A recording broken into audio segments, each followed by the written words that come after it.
As we speak, talks are underway between the United States of America and Iranian officials in Oman. And this is, of course, after weeks of escalating tensions and fears of a military confrontation between the two countries.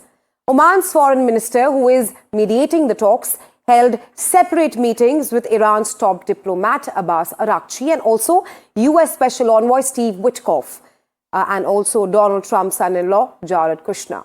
However, a U.S. advisory for its citizens in Iran seems to suggest that tensions in Iran could further escalate because there are various sticking points which we will take you through in just moments from now. Now, this unusually blunt advisory tells U.S. citizens, tells all Americans to leave Iran at once, citing rapidly worsening security conditions and the risk of sudden escalation. The advisory made clear that the U.S. government would be unable to provide emergency assistance or evacuation support if things go out of hand. Before we go across to our experts, let's take you through the key sticking points and the various scenarios. But before that, listen in to some reactions that have been coming in on this. Moving forward, the president has obviously been quite clear in his demands of the Iranian regime. Zero nuclear capability is something he's been very explicit about, and he wants to see if a deal can be struck. And while these negotiations are taking place, I would remind the Iranian regime that the president has many options at his disposal, aside from diplomacy, as the commander-in-chief of the most powerful military in the history of the world. Let's now take you through the possible scenarios which might erupt. The first is likely military path. We are taking you through the possible scenarios which can unfold because of the prevailing tensions in the region. So the first flashpoint is the likely military path. US executes limited B-2 standoff strikes. Apart from that, Iran then responds with calibrated retaliation. We are taking you through scenario number one, which is a military path. Then proxy forces activate across the region, the axis of resistance of Iran and the other proxies. Then what happens next is Strait of Hormuz comes under threat and the escalation control phase as well. Lastly, back channels go red hot. So that's scenario number one. Moving on to scenario number two. This is coercion without any kind of full war, which we also saw last year.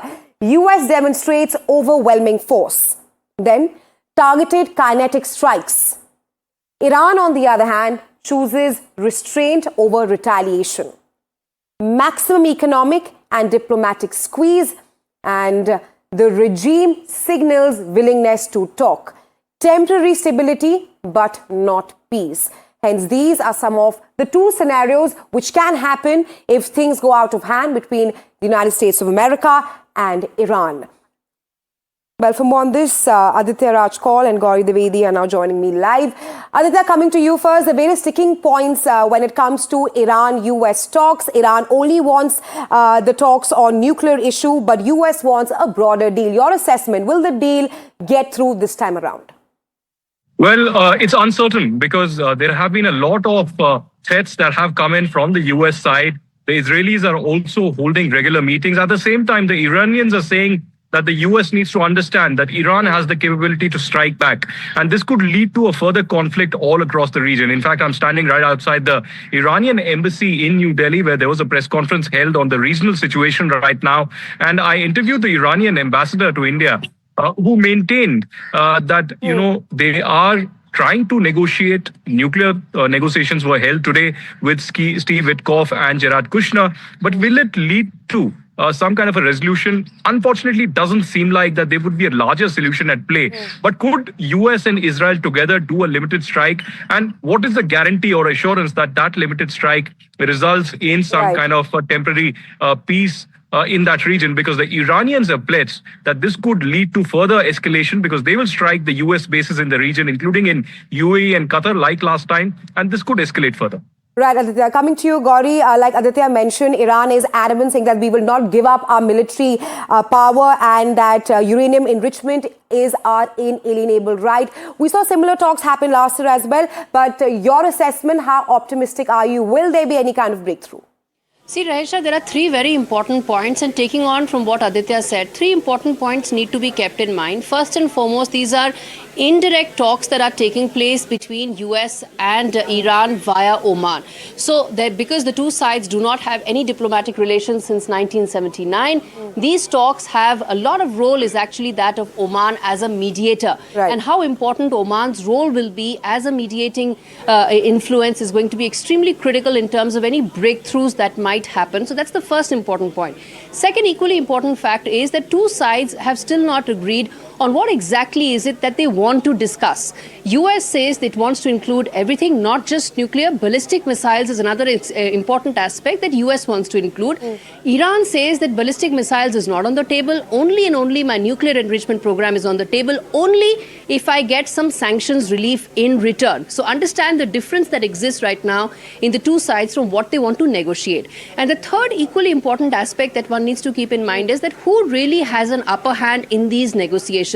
Iran right now is coming out after some very volatile protests. Even if you have some sort of a discount in terms of what the numbers of casualties were, you're talking about at least thousands of protesters being on the streets against a government that's extremely unpopular. The cost of living is very high. The sanctions are biting. And therefore, there is some relief that Iran is looking at. What that will be, what that give and take is going to be, is exactly what we're going to find out today in Oman. Absolutely, Gauri. You've given us a lowdown of the sticking points and all that lies ahead in direct talks in Oman. Aditya, coming to you.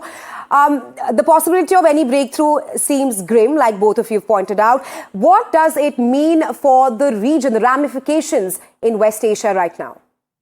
You know, as Gauri pointed out, sanctions have been there for a very long time, but there have been further sanctions that have been imposed against Iran in the last few days. So US is also not trying to, buckle out of this. There have been American strike groups that have been moved into the region, including Abraham Lincoln. There have been threats that have been issued by Trump and several members of his administration. But the Iranians are very much strong at this point in time, and they're saying that they will respond to any kind of a military strike. And the US and the Israelis need to understand that Iran has the capacity to strike back. On a separate issue, Chabar port has been a very strategically important port when it comes to India. India has a huge investment on that. But there are now reports that India could be exiting Chabar port by April because of these very sanctions. I quizzed the Iranian ambassador on this front, and he said that, no official communication has come out from India, but they will urge Indian government to continue the negotiations at this particular stage. At the same point, they also confirmed an important development, that is the Iranian President Pezeshkian could be visiting India later this year for the BRICS summit. That's important. And India's role as a close friend of Iran in this entire matter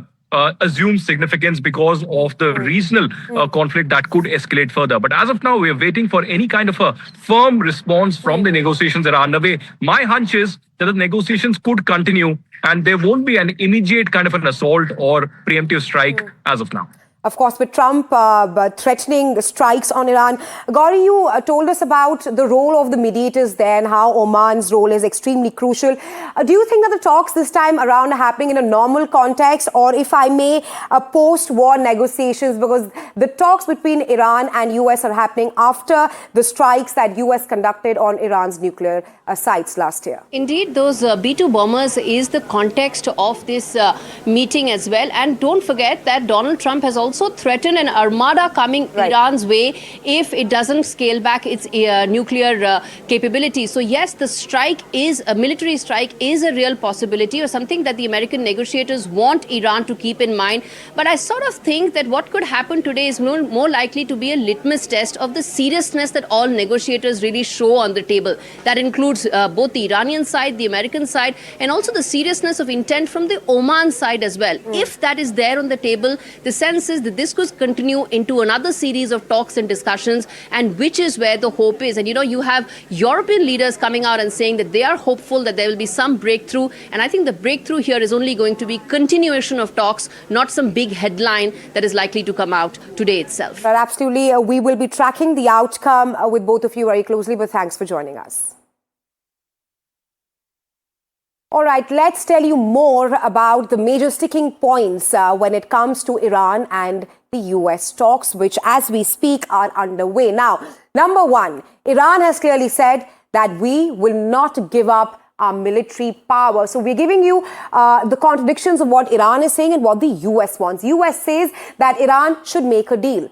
The next pointer is that Iran, Abbas Araghchi, the foreign minister, has said talks will only and only happen on one issue, which is the nuclear program only. On the contrary, US wants a broader deal. It not just wants a nuclear talks on the nuclear restrictions, but also on ballistic missile limits and Iran's role when it comes to safeguarding its proxies. Third, Iran says uranium enrichment is its right. It says that we can enrich uranium. It is our inalienable right. That's a statement by Iran. US says that you need to, for any deal to get through, you need to halt all uranium enrichment. Well, there are more sticking points. This next aspect is that Iran has halted IAEA cooperation. This after US said that there's major 400 kgs of uranium enrichment that has been enriched in Iran, but the whereabouts are missing. And of course, nobody knows where it is because there has been no cooperation between Iran and the IAEA at this point of time. The last aspect is that non-nuclear issues could jeopardize talks. That's Iran clearly saying that we will only talk to the United States of America when it comes to nuclear talks and nothing more. US says wants to counter Iran's support for proxy groups. So these are some of the major sticking points that glares all of us at this point of time. Of course, the talks are underway as we speak. Let's tell you more about this. Now, the US military deployments near Iran, because we've been telling you how Trump has been warning Iran of any kind of attack. Earlier, Trump also said that there is an armada moving towards Iran. We are now showing you the US military deployments near Iran. So, first up is Jordan. First up, of course, is Jordan. The fighter jets are deployed in Jordan. Then, the second base that the US has is in Bahrain. Destroyers and combat ships have also been docked in Bahrain. These are all in approximately close proximity to Iran. Then we move to Qatar. New air defenses have been stationed in Qatar. And lastly, there's a fleet led by USS Abraham Lincoln as well. So these are all the US military deployments near Iran at a time when talks are underway between both the countries, and Trump has warned of a military attack on Iran if it does not agree to any kind of nuclear deal. We will be tracking that very closely, but right now, slipping into a very short break.